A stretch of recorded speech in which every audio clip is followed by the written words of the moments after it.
If you know us at all, you know how much we enjoy visiting the small towns across our beautiful country. And this small town has some pretty significant World War II history associated with it.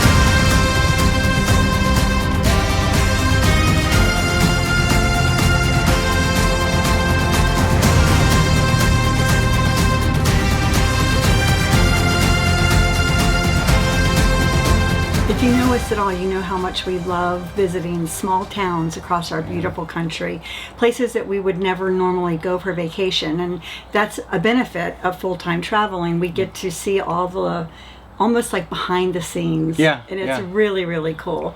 Unfortunately, I missed out on this small town because if you've been following us at all, you know our daughter Ashley has been fighting breast cancer for the last year, and I happened to I flew home to Florida to be with her and help her and her family out for a little while Danny and Rodeo got to do this trip.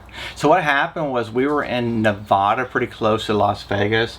I dropped Deena off in Las Vegas. I didn't go gambling or anything after that.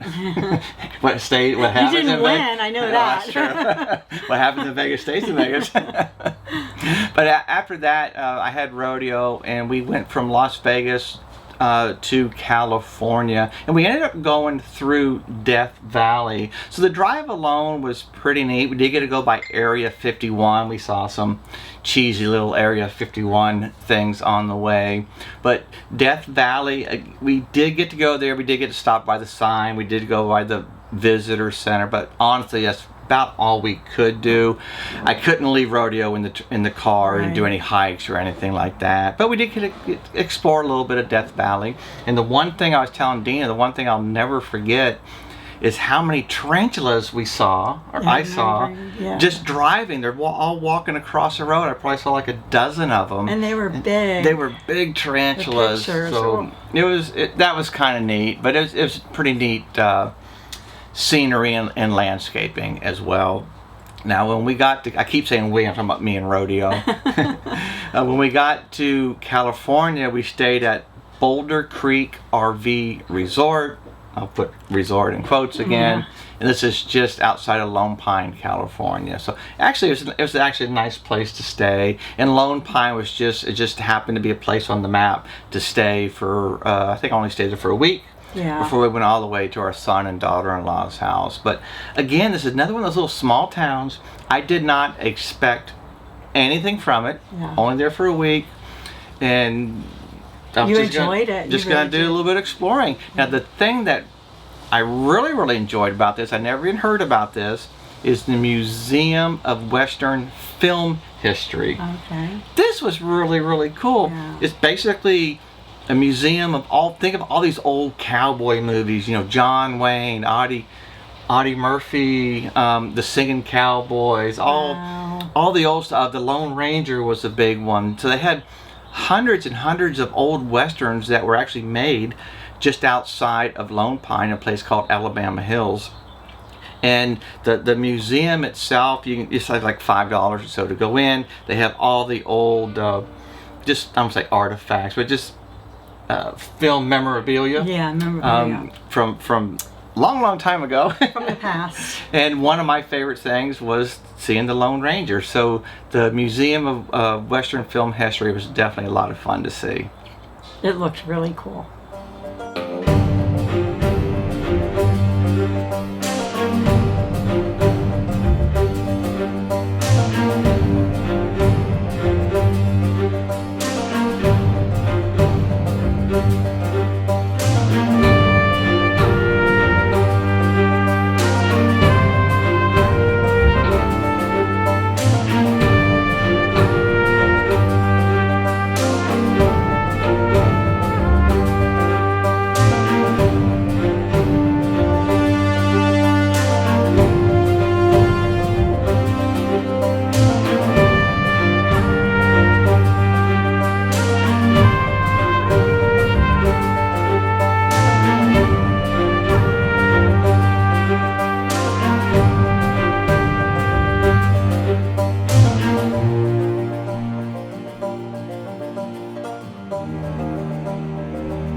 So the Museum of Western Film History was a blast, and I would definitely go back again. Like I said, I think to me, probably growing up with the Lone Ranger, that really kind of hit home, and it was just neat to see. But the coolest part of all that is a lot of these films, like I said earlier, were filmed in a place called Alabama Hills, and it's right next to town. It's all these basically rock formations just all around town, and that's what you see in a lot of these old Western movies. But they have, you can get a map, and it'll show you locations of where some of the scenes were filmed. And that's what I thought was kind of fun. Apparently, I don't remember this, but apparently one of the big scenes in the Lone Ranger is how he became a Lone Ranger. All the Rangers were in this little canyon area, they got ambushed, and he was the sole survivor, or the Lone Ranger. But you can actually go find that canyon. They still call it Lone Ranger Canyon today, and you can see exactly where it was filmed. So that was pretty interesting. A newer movie they did was Django. Jamie Foxx, Django Unchained. Yeah. I think it was Jamie Foxx was in it. So. That's another place that you could see where they actually did one of the beginning scenes. I think was filmed there as well. And there's tons and tons of car commercials and all filmed in there. So Alabama Hills was pretty neat, and it's actually BLM land. There's a lot of dispersed camping out there, so you'll see a lot of people camping. You'll see, tents, RV, a lot. It's really big for rock climbing as well. A lot of rock climbers. It's just a neat place to go, and some pretty nice trails as well too. Something I thought was pretty neat was to head over to Alabama Hills to try to find the locations where some of the movies were shot. I was able to find the Lone Ranger Canyon, and also the location where one of the scenes from Django was shot. So this is pretty interesting. There's so many more movie locations in Alabama Hills. It was a lot of fun to see. Now, this is we kind of alluded to this in the intro about the history around Lone Pine.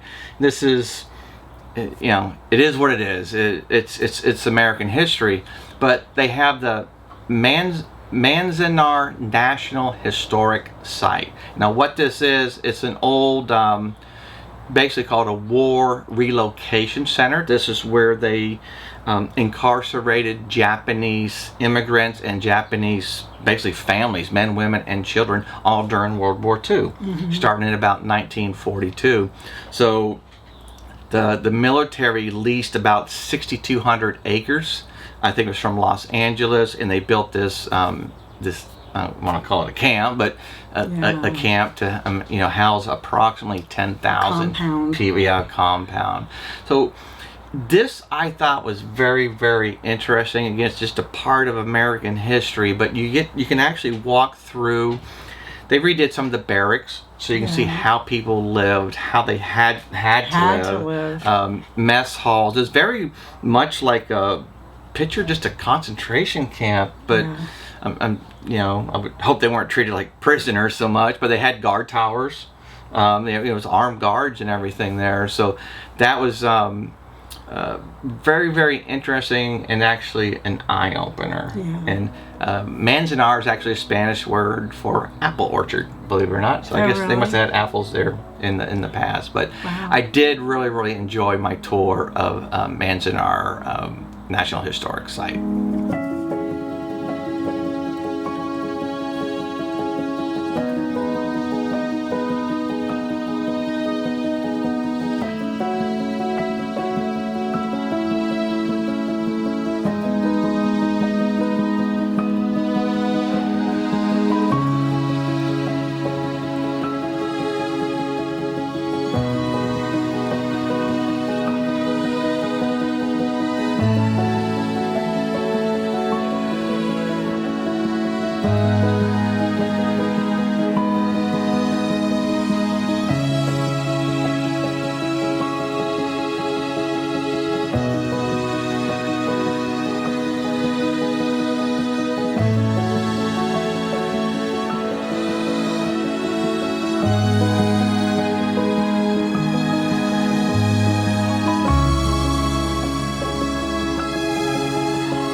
I'm really happy you got to experience. It was very, very interesting. Yeah. In fact, Danny enjoyed it so much that he wants me to be able to experience it too. And we are actually going to be stopping by there on our way back to California later on in the year. And since you are older than me, you'll probably recognize a lot of those old Western movies even better than me. That's not nice. No comment. We hope you enjoyed today's video. Thank you so much for watching. We really appreciate it. Remember, always live life to the fullest. Safe travels and God bless.